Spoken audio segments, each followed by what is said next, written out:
Good evening, everyone. Hi, it's 6 o'clock. This is welcome to the June 2nd, 2025 meeting of the Abington Planning Board. And I'm calling this meeting to order, being 6 p.m.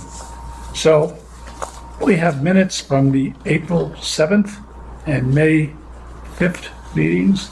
I know Liz mailed these out in advance, so has anyone had a chance to look at them, and do you have any comments? I did take a look and no comments.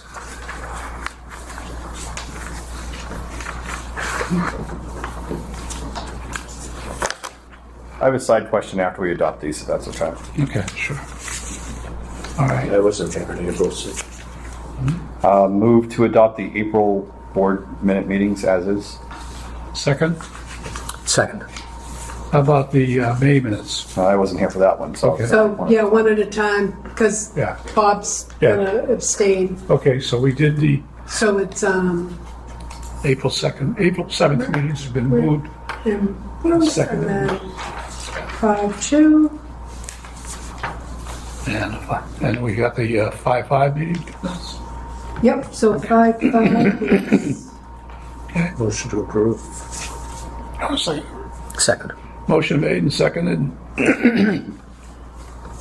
it's by Bruce, Rick, and Bob. Abstained.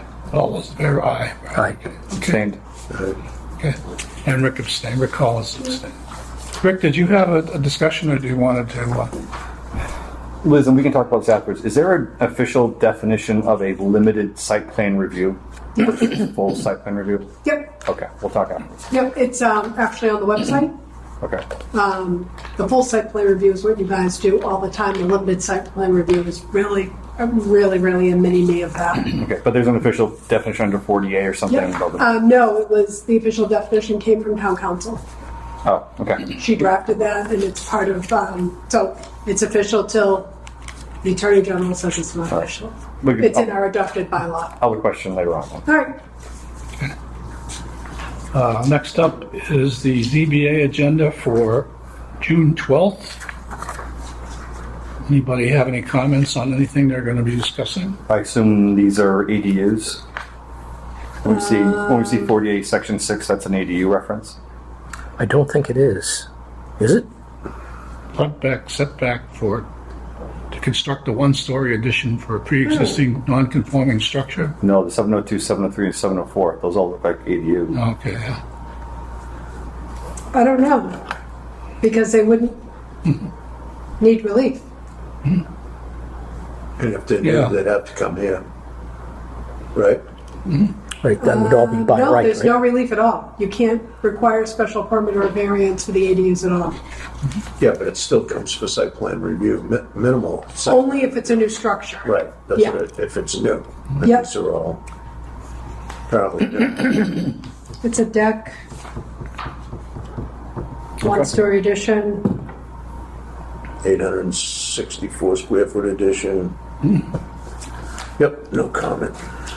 Okay. All right. Everyone satisfied? Yep.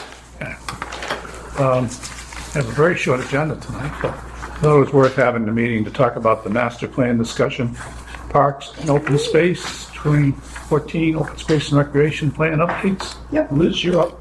So Kevin provided an update of what is goals in the master plan against the under parks and open space versus progress made. We're going through the update of our open space and recreation plan right now, which has actually been very eye-opening for us participating in it, because a lot of stuff has actually been done. Okay, so what? A lot of stuff has been done. I have a list from the consultant that Kelly Johnson, who works with Park and Rec, I think she's their director, worked on. And like there was I was amazed. I'm like, wow, they got new equipment here, new equipment there, trails, like all sorts of really good stuff going on. So Kevin went against this. We can do this however you want, but Kevin went through this and added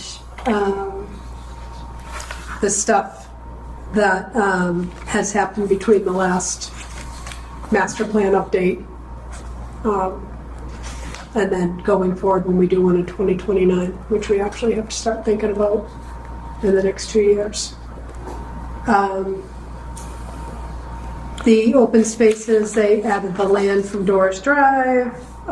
We purchased the land behind the library, and we're having a trail designed to connect Broad Meadow to the library town hall campus, which will connect to the high school, middle school campus, which there's already a walking bike path down to Washington Street, so we'll connect it down to the Frollo, Beaverbrook Playground, the school, the Frollo where there's pickleball, and then there's more on either side of Washington Street, bike paths.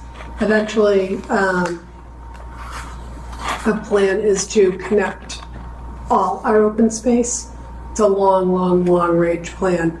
I think most of the focus at this point will be trying to connect to Ames Knoll because that's such a great resource in town and the largest park, so to speak, that we have available. It's a little bigger than Attleboro. And connect Island Grove and then the outlier parks as well. But I know they're seeing a lot of improvements too down at Green Street, and I'm not sure what's going on at the old Wood Steel School, but I know they've added a ton of equipment to, or will be adding, if they haven't already, they're going to update all the equipment at the different parks around town. He also added in the Griffin's Dairy master plan and how they are following that out. They keep expanding the garden. They now have a shelf for people who want to, they have too many vegetables and they want to share them, you can leave them there. That's new. They have a well so people can water their own gardens up there. And I'm not sure if they did it this year, but every year they've been adding extra garden beds to keep up with the people who want them in town. It's a great place, and they're looking at doing more trails, but they do have some trails down there, and you can walk around Griffin's and just enjoy the. Rick Collins, are you still involved with the Friends of Ames Knoll? It's pretty dormant. I've just been so busy, I haven't been able to do much with it, unfortunately. And now I'm not sure I'd be able to. There'd probably be a huge conflict. So. I know one of our selectmen was involved with that. Yep, Mr. Bunker. Yeah, Paul Bunker. There's a lot that needs to be done. Needs to pick that back up. Someone does. Couple notes. Just for clarification, the baseball field at Frollo, that was CPA funding. Wasn't just like baseball coaches going off doing it on their own. I mean, I know they contributed inputs to it. I just want to clarify for future reference.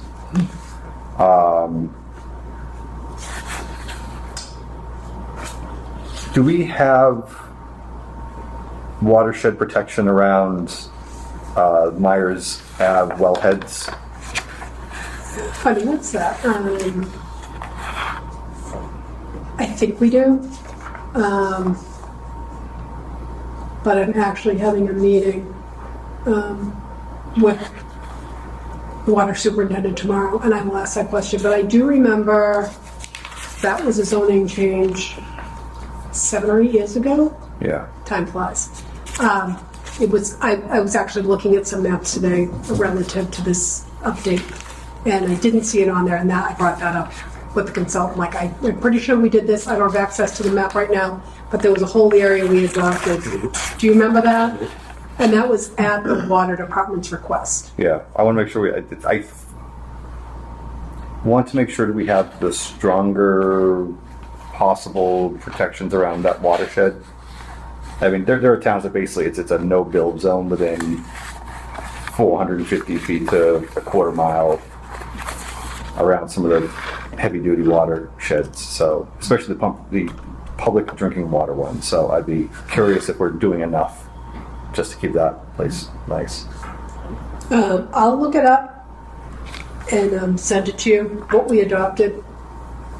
It was some time ago, but I do remember it. I can see it on the map. Which I is would down in think, that sure. area. Yeah. I'd be surprised if those kinds of protections weren't in place. Yeah, just double check. Yeah. The Green Wave connector trail. Still waiting for the complete design. Okay. What did we have? What did we decide to go with? This- We kind of have to go with the boardwalk.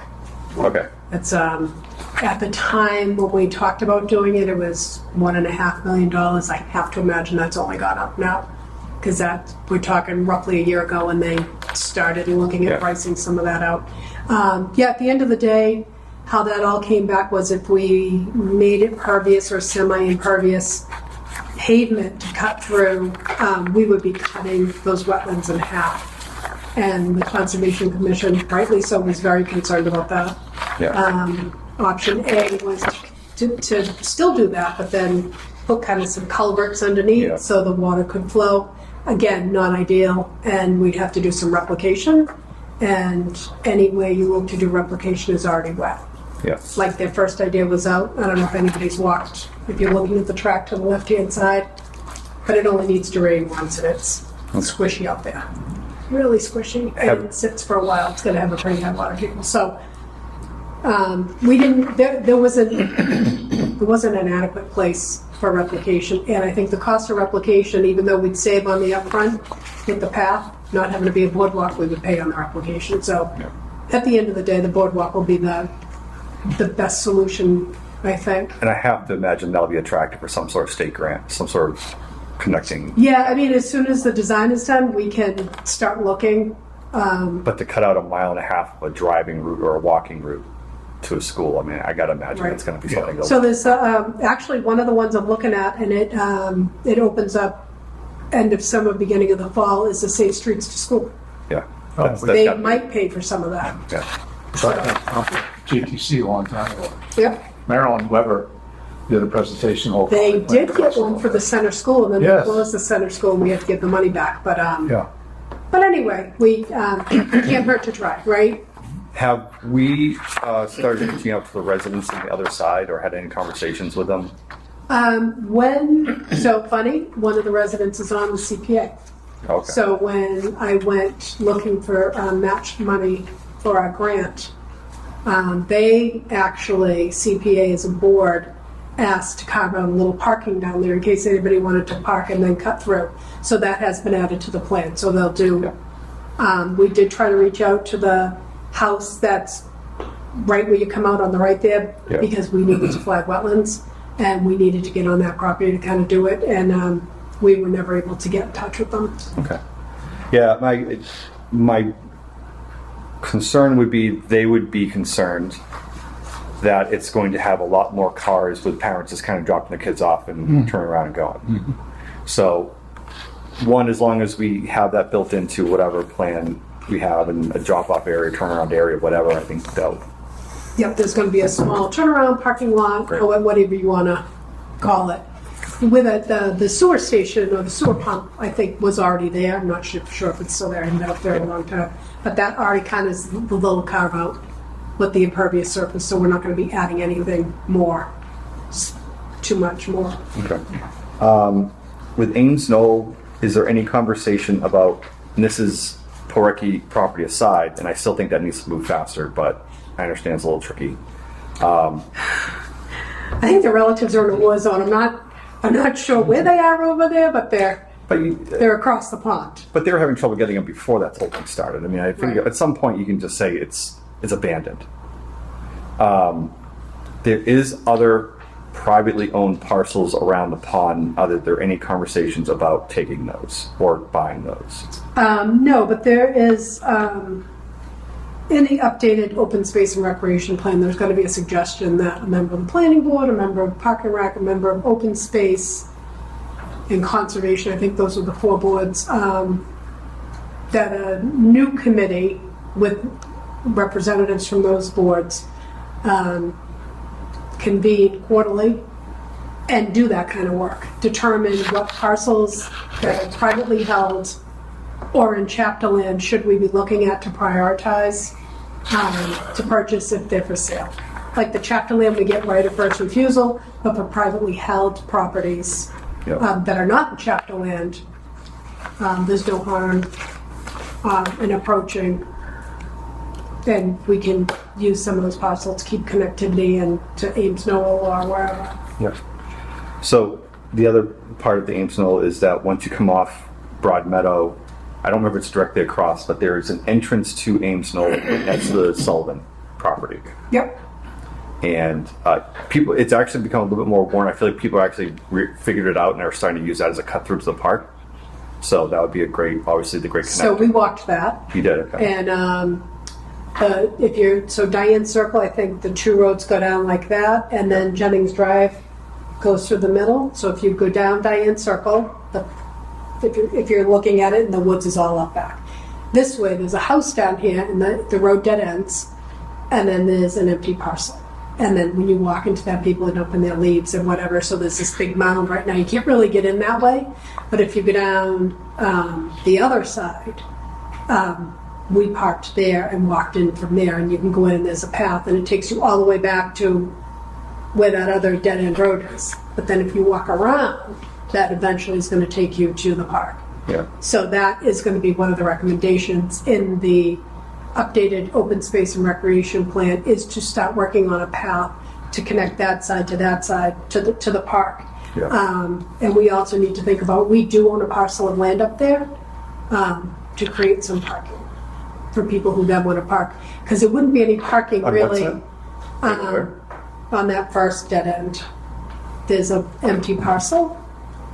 I think we're talking about two different places. I just realized. No, we're talking about the same places, but you're talking, I don't want to say his name Yeah. on our program. Well, parking's always an issue, isn't it? Right, but we own a parcel that is part of the open space down there, that I think is, I don't think it was intended to be a house lot, but it would be enough for a small parking lot. So many communities you go around and you'll see a sign for a small conservation recreation area, and they'll have parking for a few spaces and stuff like that. Even the back end of the old Naval Air Station, the parking that's available, to access that's pretty substantial parking. Yeah. Yep. No, I think we're talking different places. We'll talk later. All right. Okay. And the last question was. I didn't mean to interrupt. I apologize. Actually, that might be it. Okay. Oh, the federal grant for the Memorial Bridge, is that protected, saved? We still have it? As far as Still I in our- know. Okay. I have received an email. I'm trying to wrap up with the state. My report is complete. I sent a draft in. I'm waiting to hear back from them, and then I can send everything in so we can get reimbursed. And then we can go out to bid and start the environmental review on part 2, which is the repair. But yes, as far as I know, I have not heard differently. Couple of quick things, Liz. Protect watersheds, groundwater resources, other natural resources. Currently, groundwater in town does not have any known concerns. Would PFAS be a concern for groundwater? Yeah. Okay. So that would be a known concern.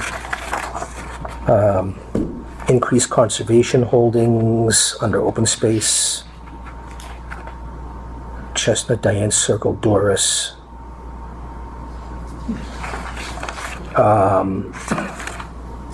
That does not reference the Strawberry Valley parcel, the Truthant. Oh, that was the other part I was going to bring up. Oh, yeah, because it was brand new. So the new Trooper parcel at the golf course.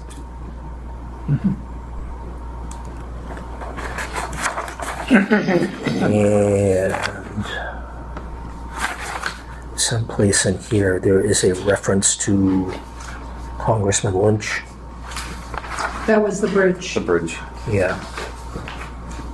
But just refers to him as Stephen Lynch. Probably some recognition of who exactly he is would be, there we are, yeah. Okay. Funded through $1 million in federal funds secured by Stephen Lynch at town meeting. The Honorable Congressman etc. Stephen Munch. Gotcha. That's a good catch.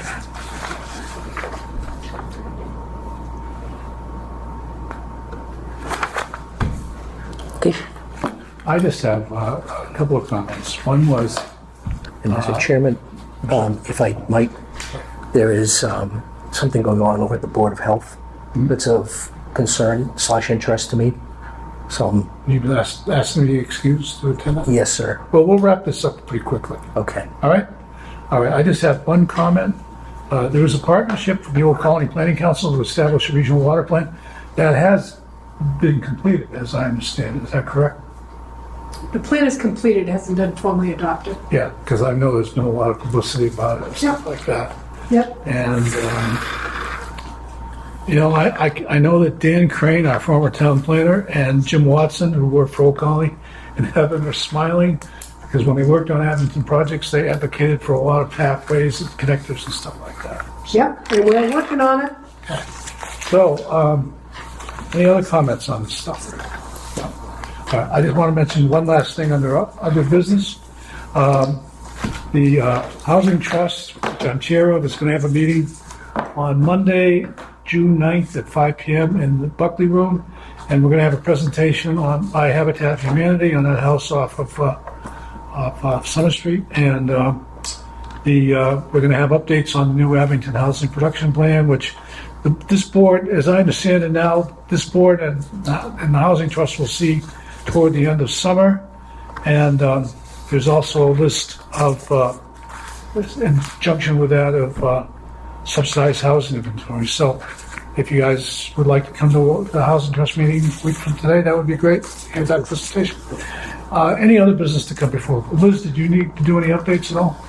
No, I'll just mention a couple of things in closing. Jeff Rangel, please get better. Liz mentioned earlier that Kevin Cogan's town planner's grandmother passed away, and he's out in Chicago right now with their funeral and stuff. So we send our condolences to Kevin and his family. Would someone like to make a motion to adjourn? Motion to adjourn. Second. All those in favor? Aye. Aye. Thank you, everyone. thank you.